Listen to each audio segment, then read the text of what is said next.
विद्यार्थी मित्रांनो, आता आपण परिमेय संख्यांवरील गुणाकाराच्या उदाहरणांचा अभ्यास करणार आहोत. याचे नियम अपूर्णांकांवरील गुणाकाराच्या नियमाप्रमाणेच आहेत. यासाठी आपण 2 उदाहरणं घेतलेली आहेत. सर्वप्रथम आपण 12/5 आणि 4/15 या 2 परिमेय संख्यांचा गुणाकार कसा करायचा ते पाहणार आहोत.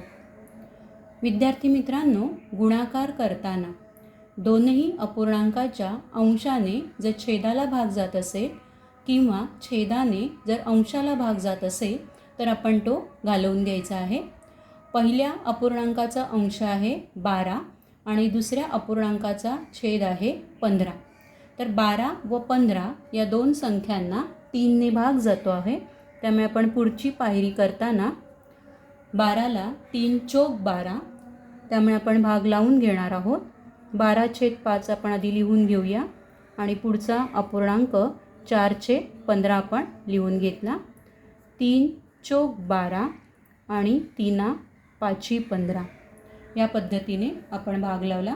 आता अंशामध्ये पहिल्या अपूर्णांकाचा अंश 4, दुसऱ्या अपूर्णांकाचा अंश 4 शिल्लक राहिला आहे. छेद आहे 5 आणि 5. आता अंश किंवा छेद यापैकी कोणत्याही संख्यांनी आता भाग जात नाही आहे. त्यामुळे पुढची पायरी लिहिताना आपण बरोबर चिन्ह देऊन घ्यायचं आहे. अंशामध्ये राहिलेले आहेत 4×4, त्यानंतर छेदामध्ये राहिलेले आहेत 5×5. 4×4 यांचा गुणाकार आपण करून घेतला. 4 चोक 16, त्यानंतर छेद आहे 5×5, 5×5 25. उत्तर मिळालेलं आहे 16/25. या 16/25 या संख्येला जर संक्षिप्त रूप देता येत असेल, जर भाग जात असेल तर तो घालवायचा आहे. परंतु 16 आणि 25 कोणत्याही एकाच संख्येच्या पाढ्यात येत नाहीत. त्यामुळे 12/5 गुणिले 4/15 या 2 परिमेय संख्यांचा गुणाकार आला 16/25. त्यानंतर दुसरं उदाहरण विद्यार्थी मित्रांनो आपण करणार आहोत. उदाहरण आहे -9/13 आणि दुसरी परिमेय संख्या आहे 4/7. या 2 परिमेय संख्यांचा आपल्याला गुणाकार करायचा आहे. गुणाकार करताना मगाशीच सांगितल्याप्रमाणे अंश आणि छेद यामध्ये जर भाग जात असेल, दोन्ही संख्यांच्या अंशांचा छेदाशी किंवा छेदाचा अंशाने जर भाग जात असेल तर आपण तो घालवणार आहोत. परंतु या ठिकाणी चारही म्हणजे दोन्ही संख्यांचे अंश व दोन्ही संख्यांचे छेद या चारही संख्यांनी एकमेकांना भाग जात नाही. त्यामुळे आपण पुढची पायरी लिहिताना अंश अंशांमध्ये लिहून घेणार आहोत. -9चे -9 आहे तसेच लिहून घ्या. 4 दुसऱ्या अपूर्णांकाचा अंश 4 आपण अंशामध्ये लिहून घेतला. त्यानंतर पहिल्या अपूर्णांकाचा छेद आहे 13 आणि दुसऱ्या अपूर्णांकाचा छेद आहे 7. तर आपण दोन्ही अपूर्णांकांचे अंश आणि दोन्ही अपूर्णांकाचा छेद यांचा गुणाकार करून घेतला. सर्वात प्रथम फक्त आपण संख्यांचे गुणाकार करून घेणार आहोत. चिन्ह नंतर देणार आहोत. 9 चोक 36 अंश आपला आलेला आहे 36 आणि छेद आहे 13×7=91. त्यामुळे छेद आपण 91 लिहून घेतला.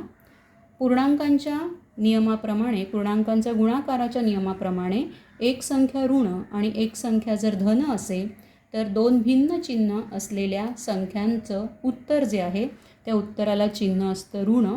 त्यामुळे आपलं उत्तर आलं आहे -36/91. -36/91 या संख्येला संक्षिप्त रूप देता येत नाही. त्यामुळे -9/13 गुणिले 4/7 या 2 परिमेय संख्यांचा गुणाकाराला -36/91. या पद्धतीने कोणत्याही 2 परिमेय संख्या दिल्या असता त्यांचा गुणाकार आपल्याला करता येतो. विद्यार्थी मित्रांनो, आता आपण परिमेय संख्यांच्या भागाकाराच्या उदाहरणांचा अभ्यास करणार आहोत. यासाठी तुम्हाला समोर 2 परिमेय संख्यांची उदाहरणं दिलेली आहेत. आपण त्यातलं पहिलं उदाहरण सोडूया. उदाहरण आहे 7/2 भागिले 14/8. मंडळी, परिमेय संख्यांचा भागाकार करताना एखाद्या संख्येला दुसऱ्या संख्येने भागणे म्हणजे या संख्येला दुसऱ्या संख्येच्या गुणाकार व्यस्ताने गुणणे होय. म्हणजे लक्षात घ्या की या ठिकाणी पहिली संख्या आहे 7/2. याला 14/8ने आपल्याला भागायचं आहे. भागायचं म्हणजे 14/8 या संख्येचा गुणाकार व्यस्त करायचा आणि त्या गुणाकार व्यस्ताने आपण पहिल्या संख्येला गुणायचं आहे. गुणाकार व्यस्त म्हणजे काय हे तुम्ही इयत्ता 6वीमध्ये शिकलेले आहात. आता 14/8 या अपूर्णांकाचा आपल्याला जर गुणाकार व्यस्त करायचा असेल तर याचा अंश 14 आहे आणि छेद 8 आहे. तर गुणाकार व्यस्त होताना छेद अंशात जातो आणि अंश छेदात येतो. म्हणजे 14/8 या अपूर्णांकाचा गुणाकार व्यस्त झाला 8/14. तर पुन्हा लक्षात घ्या की एखाद्या संख्येने दुसऱ्या संख्येला भागणे म्हणजे पहिल्या संख्येला दुसऱ्या संख्येच्या गुणाकार व्यस्ताने गुणणे आहे. आपण उदाहरण प्रत्यक्ष सोडवून बघूया. पहिली संख्या जी आहे 7/2 ती आहे तशीच लिहून घेतली. आपण 7/2 लिहिले. भागाकाराऐवजी आपण आता चिन्ह देणार आहोत गुणाकाराचं आणि दुसरा जो अपूर्णांक आहे 14/8 त्याचा गुणाकार व्यस्त म्हणजे 8/14. लक्षात घ्या की 14/8 आणि 8/14 या दोन संख्यांचा जर आपण गुणाकार केला तर त्याचं उत्तर 1 येतं. म्हणजे दोन गुणाकार व्यस्त संख्यांचं उत्तर 1 येतं हे लक्षात घ्या. तर या पद्धतीने आपण 14/8चा गुणाकार व्यस्त लिहून घेतला. आता आपल्याला दोन संख्या मिळाल्या, दोन अपूर्णांक मिळाले 7/2 आणि 8/14. मगाशीच आपण गुणाकाराचं उदाहरण कसं करायचं ते बघितलं आहे. तर त्या नियमाप्रमाणे आता आपण हे उदाहरण सोडवणार आहोत. या ठिकाणी जर अंशाने छेदाला भाग जात असेल किंवा दिलेल्या दोन अपूर्णांकांच्या छेदाने जर अंशाला भाग जात असेल तर आपण तो घालवणार आहोत. या ठिकाणी पहिल्या अपूर्णांकाचा अंश 7 आहे, त्यांनी 14ला भाग जाईल. पहिल्या अपूर्णांकाचे 2 आहे, त्यांनी 8ला भाग जातो आहे. आपण तो घालवून घेणार आहोत. 7 एके 7 आणि 7 दुने 14. त्यानंतर बे एके बे आणि बे चोक 8. आपण भाग घालवून घेतला. आणखी जर भाग जात असेल तर तोही आपण घालवणार आहोत. आपण पुढची पायरी आधी लिहून घेऊया. आपल्याला अपूर्णांक मिळालेला आहे 1/1 गुणिले 4/2. या दुसऱ्या अपूर्णांकामध्ये तुम्हाला लक्षात येईल की 2नी परत 4ला सुद्धा भाग जातो आहे. त्यामुळे आपण तोही भाग घालवणार आहोत. बे एके बे बे दुने 4.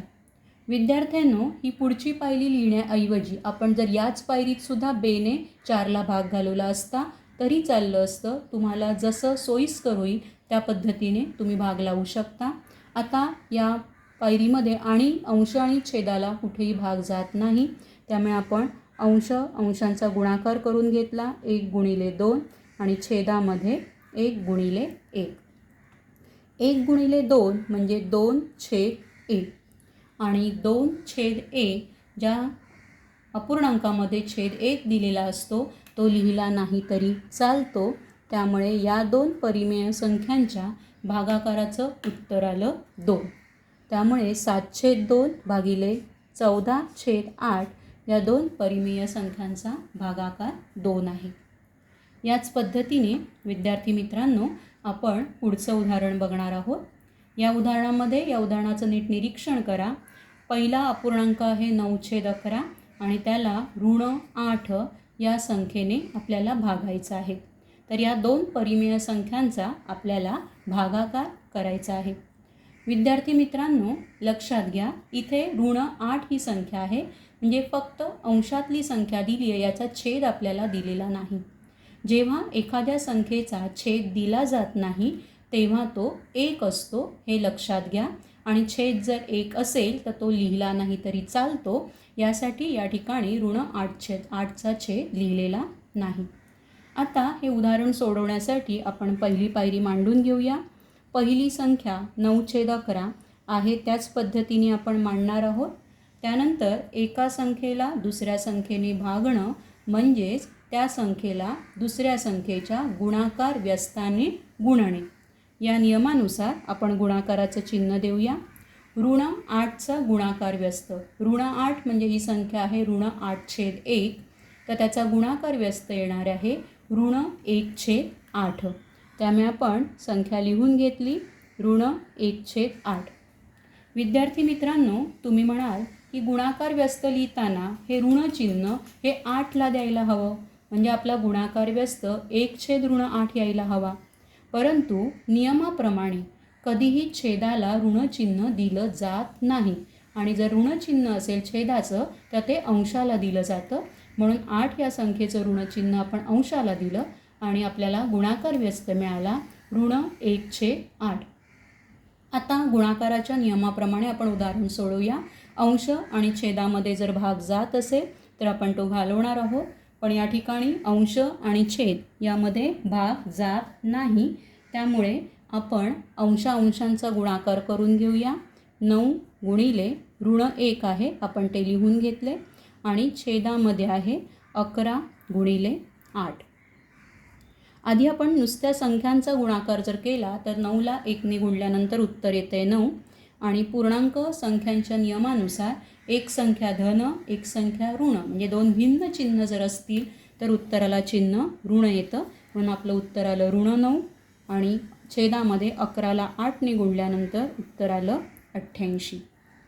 या ठिकाणी जर या अपूर्णांकाला संक्षिप्त रूप देता येत असेल तर आपण द्यायचं आहे, पण इथे भाग जात नाही आहे अंश आणि छेदाला. त्यामुळे आपलं उत्तर आहे ऋण 9/88.